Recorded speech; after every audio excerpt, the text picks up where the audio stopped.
This is the Big O Show. This is the Big O Show. I mean, if I'm Stephen Ross, you should be incredibly disgusted with yourself. You should be so embarrassed. You should never even go to that office again. You don't. Stephen Ross lost the right to look at his football people in the eye. That's what he had. Those are the people that work hard for what they're doing, bro. They put themselves in this position. They study players. They try to make moves. And you got some jagoff on the side because he's got a couple dollars in his pocket and he thinks he can play fantasy football. And you're not trained for football. Hasn't that been proven over and over again, Stephen Ross? Can you look, brother, if you want, call me over, Stephen. If you want, I'll sit down with you and I'll look at you in the face and say, Stephen, don't ever do anything with football. You don't know shit about football. Somebody's got to sit down with Stephen Ross and say, Stephen, just watch the games, write the checks, shut the fuck up. Go in a corner, bro. The only time we want to see you is if they win, you can come out, lift the trophy, hand it to McDaniel, and get the hell out of there, bro. Nobody wants to see you. Nobody wants anything to do with you anymore. And you've lost the right to get respect from your fans. You've lost the right to get any respect from the people in the building because all you're a detriment to your own people, Stephen Ross. Do you understand that? Please, somebody have the balls and place this video in front of his face because no other media member is going to say this. They're not going to say it on, the local stations, please. Come on. Stephen Ross, dude, just get lost, my brother. If you have to own the team, then stay out of sight and out of mind. Don't ever address the media again. Nothing. Nobody wants to hear from you, dude. You've lost that right. You've proven over and over again that you're a detriment to your own team. You're a bad restaurant owner.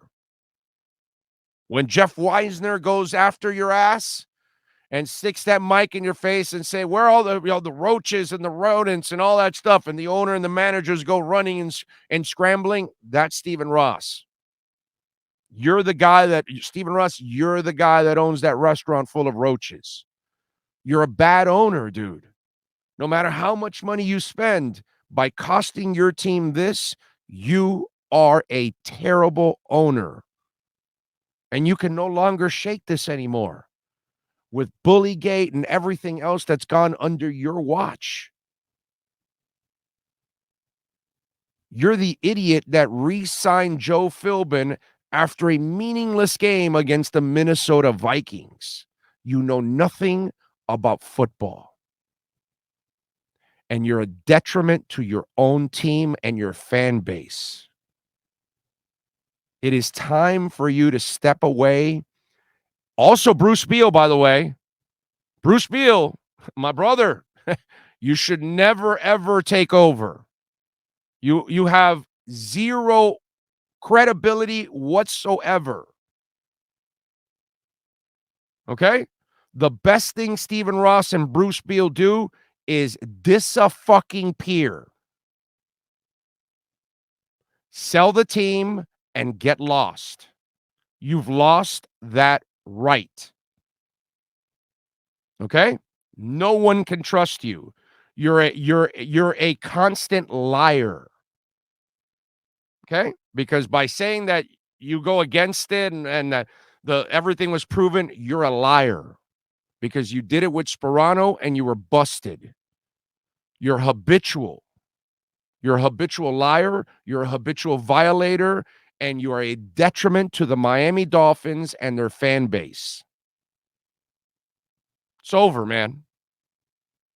Don't show up to stadiums anymore. Don't address the team anymore. You and Bruce need to sell the team. And let me tell you something. The fan base needs to start doing something about this. Because worldwide, I get to deal with Dolphins, and we care about the team. Obviously, season tickets sold out. I mean, it tells you we're there, dude. The fan base is there. We've been there through everything. We're still here. You're a fly-by-nighter that comes from New York at times. I don't care that you went to Miami Beach High. It's over, man. Get someone else to own the team. Start petitions, start whatever, protests, whatever. I'm not saying to protest the team because these players and these coaches and this front office do not deserve that. They deserve a packed stadium, great atmosphere. They deserve your support, okay? But something's got to be done to push Stephen Ross and Bruce Beal out and get a real owner in here that will allow football people to do their job, and they can just sit back, count the money, and then address the fans whenever you have to say, hi, hey, everything's great, good, and get out. Leave.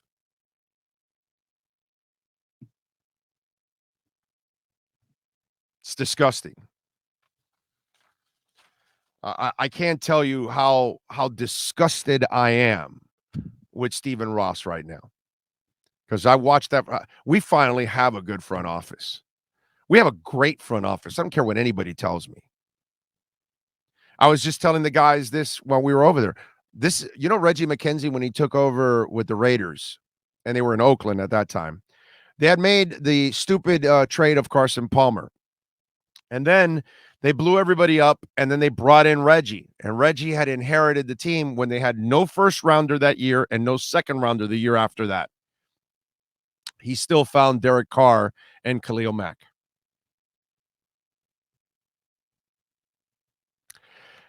We got a front office.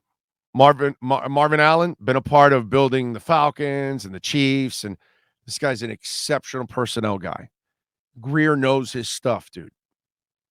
Go look at that roster right now. It's a good-looking roster, man. It's got depth. They got young guys that you're, intrigued with. They're finding guys. I don't know if Trill Williams is the next Nick Needham, but, when you can draft the Minkas and you can draft the Hollands and you can find the Needhams, and who knows if Trill is another one of those guys off the street, it's pretty amazing. I like what I see from Eric Azukama. The more I see, the more I like. I want to talk football, man. I'm pumped about this season. I'm pumped about the potential of this offense. And I got to talk about this shit? This is unfair, Stephen Ross. This is uncalled for, man. This is incredibly irresponsible on your part.